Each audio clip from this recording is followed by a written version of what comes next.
Time now for our player resume, sponsored by Indeed. Upload your resume today, and Jock Pecderson added a big one line to his resume. Went 4 for 6 last night, including a 3-run home run in the first.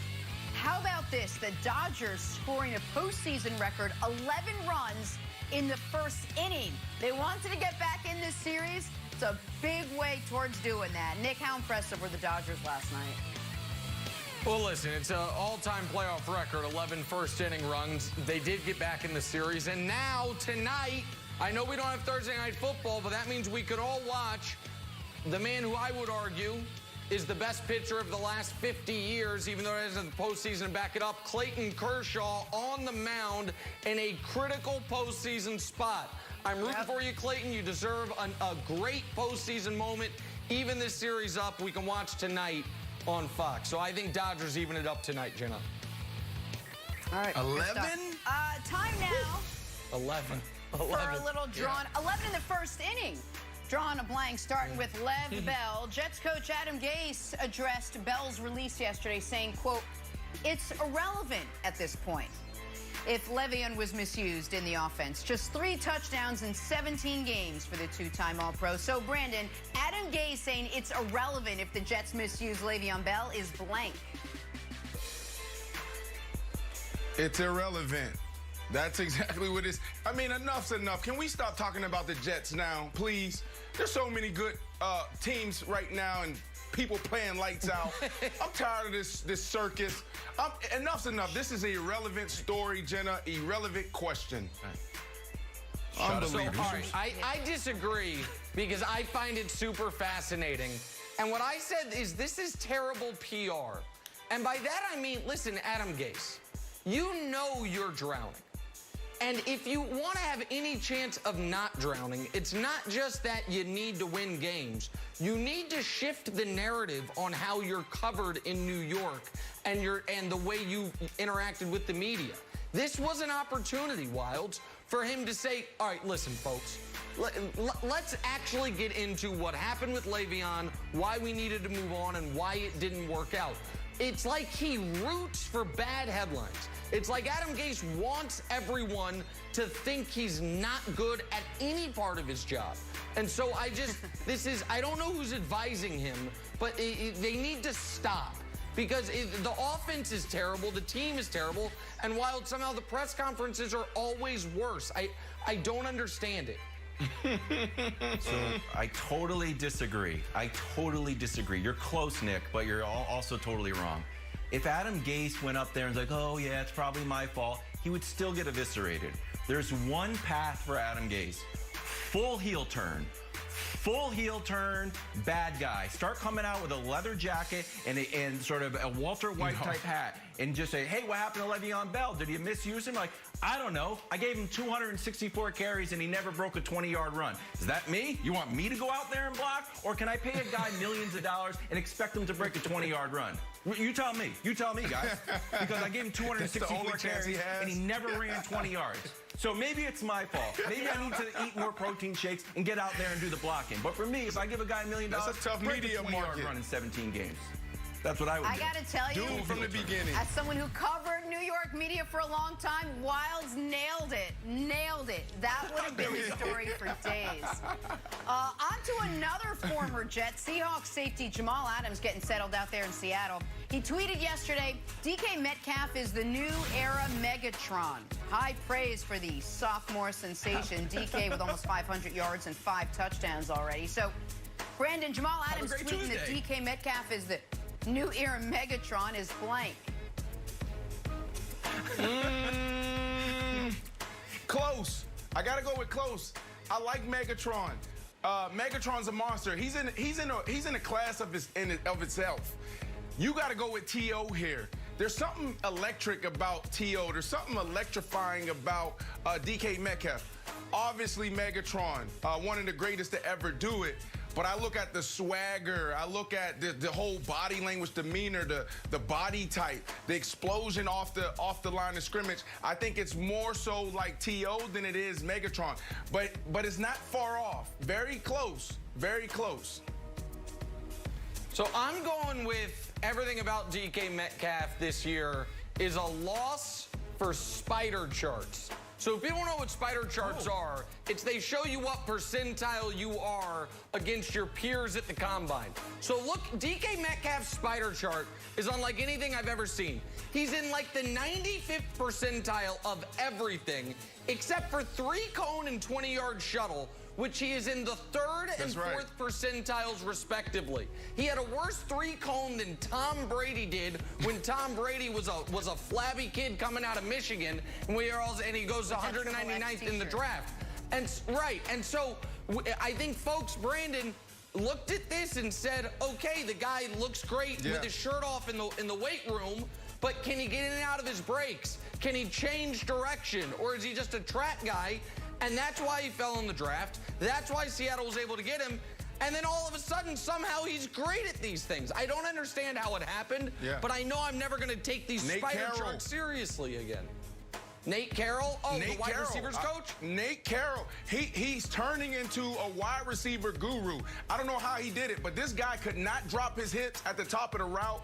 He could not come out of his breaks. Nate Carroll, phenomenal job, buddy. Wow, Nate Carroll needs a raise. I thought this showed the power of hype men for DK Metcalf. You could just go on and say, oh, no, not for Jamal Adams as DK Metcalf's hype man. You can go on and say anything, and then we have to talk about it. Hey, he's a new Megatron. Like, all right, let's crunch the numbers. Just like, hey, Russell Wilson's better than Tom Brady. Like, all right, let's figure it out. Pete Carroll's better than Bill Belichick. It's very valuable to have a hype man in the NFL. You can just put stuff out, and then if people come to you like, hey, did you say you were the new Megatron? Like, no, not me. My guy was saying it. It's great teammate. Great teamwork from Jamal Adams. Great job. Not just the NFL. We need hype people here on TV. Let's talk undefeated teams. 4 squads remain perfect thus far. You got the Packers, the Seahawks, the Steelers, and the Tennessee Titans. Common denominator, probably great quarterback play. So, Brandon, the most impressive undefeated team this season has been blank. Well, I did pick Seattle and Pittsburgh to go to the Super Bowl. So it'll be expected of me to pick one of those teams, but no, I expected that from them. I'm going to go with the Tennessee Titans because it proves that their 2019 Cinderella year wasn't a Cinderella year. This is a real team. They're the real deal. Now, there's a few gaps in what they're doing on the offensive side, but I love their energy. I love their tenacity. And they're a smart team, well coached. Tennessee Titans. Brandon. I'm not so sure on the Titans yet. I know they're 4-0 and they looked great against Brandon's beloved Buffalo Bills. Good alliteration there. But their first 3 wins came by a combined 6 points. So I'm not yet quite buying the Titans. I'm going with the Packers. The Seahawks have massive questions on defense. The Steelers have strength of schedule questions. The Titans were winning games at the gun prior to this past Tuesday night. The Packers are yet to really be tested. The defense has been good-ish, and the offense has been spectacular. To me, they've been clearly the most impressive team in the league so far this year, Wilds. Brandon, why did he move off the Steelers? I went with 315-1 because now he moved you off the Steelers. You don't know. No. I expect that from the Steelers. He's not impressed. I'm not impressed by that. I'm not impressed. They're supposed to do that. Yeah. The Steelers are supposed to do that. Okay. Seattle Seahawks are supposed to do that. Tennessee Titans, Oh, okay. Okay, all right, okay. I buy that. He's saying he's not impressed because he's... Literal interpretation of the question by Brandon Finals triple-double. You're not impressed, you expect it. I get it. What do you got, Wilds? Okay. Makes sense. I'll buy that. I'll buy it. All right.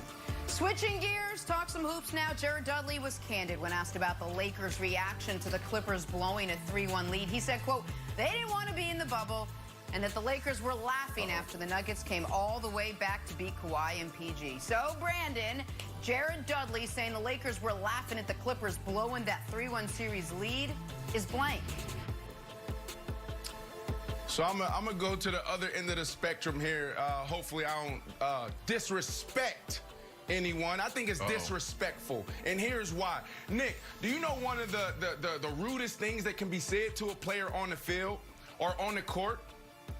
Here, I'm going to tell you, it's this. Makes you look fat? Who are you? What's your name?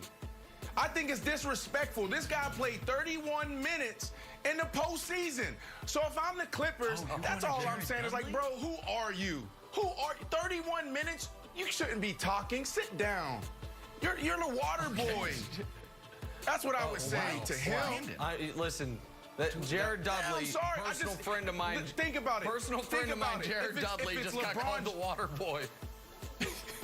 He is 31 minutes in the postseason, and you want to talk trash to Kawhi? That's not his job. Really? Jared Dudley's job is not to play. Jared Dudley's job is to do this. He is the hype man for the Lakers. He is. No. It's a veteran, savvy veteran mind. Now listen, I agree with you, Brandon. It is a little disrespectful. People do need to put some respect on the 2019-2020 Clippers. That was the best season in franchise history they just had, ladies and gentlemen. The best season in franchise history. So let's put a little respect on it. But, Jenna, you know Us Magazine? I think it's Us Magazine, Us Weekly, whatever, where they always have that category, celebrities, they're just like us. And it's like, hey, there's Ryan Gosling at Target. Really? Really? Like in the background, or is one of the celebrities? Okay. So as I was saying, my former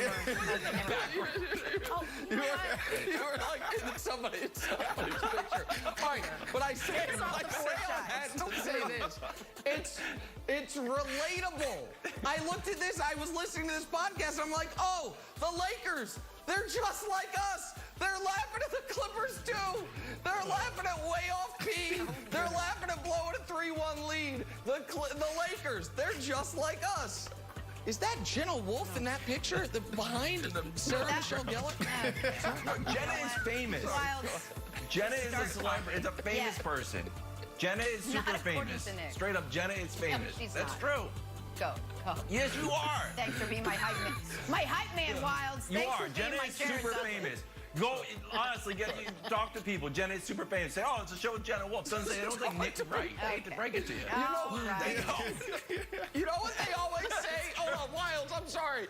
You know what they always say about the most famous people? Go ask someone, and I tell you they're famous. That's usually how it works. I'm telling you right now. Jenna's famous. If you don't take my word for it, okay, sure. Go ahead. As you Move were. on. As you were. Anyways. Go. Well, you want to hear my story? Jenna's famous. Anyways. The marketing backfire for New Balance. Jared Dudley said Kawhi with the commercials and the crown on the keychain, and we're seeing the billboards. Poor New Balance basketball got the assignment to make New Balance basketball a thing. They outdid themselves and ended up getting Kawhi bounced from the bubble. The Lakers, even if they got through and played the Lakers would have crushed them. So great job, New Balance, but take it down a notch. You didn't want the smoke, as the kids say.